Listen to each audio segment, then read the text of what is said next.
नमस्कार, MK's cloud किचनमध्ये तुमचं स्वागत आहे. तर मी आज तुमच्यासाठी रेसिपी घेऊन आलेली आहे, ती म्हणजे कोशिंबीर. सो या ठिकाणी मी एक मुळा, एक बीट, एक गाजर आणि एक काकडी घेतलेलं आहे. त्यांना चांगल्या पद्धतीने किसलेलं आहे.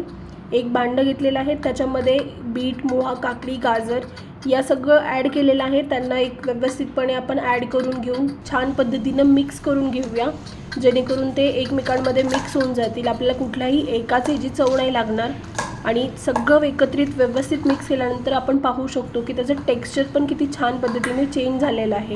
त्याचा कलर पण अगदी बीटसारखा जो कलर असतो, रेडिश कलर, एकदम छान पद्धतीचा कलर आलेला आहे. तर यानंतर आपण थोडीशी फोडणीची तयारी करूया. मी छोटीशी कढई घेतलेली आहे, त्याच्यामध्ये मोहरी जिरे टाकले. त्यानंतर थोडी बारीक चिरलेली कोथिंबीर, कढीपत्ता, चवीनुसार मीठ पण टाकू शकतो आपण. आणि त्यानंतर मी फोडणी ॲड केलेली आहे. त्याच्यामध्ये हवं असेल तुम्हाला याच्यामध्ये तर तुम्ही दही पण ॲड करू शकता. मी मुद्दामून लास्टला ॲड केलं आहे, कारण की काही जणांना दही आवडत नाही. सो आपण ते लास्टला पण ॲड करू शकतो. आणि नसेल आवडत तर आपण फक्त फोडणी टाकून पण ते खाऊ शकतो. सो अशा पद्धतीने आपली कोशिंबीर रेडी झालेली आहे. सो कशी वाटली आपली कोशिंबीर?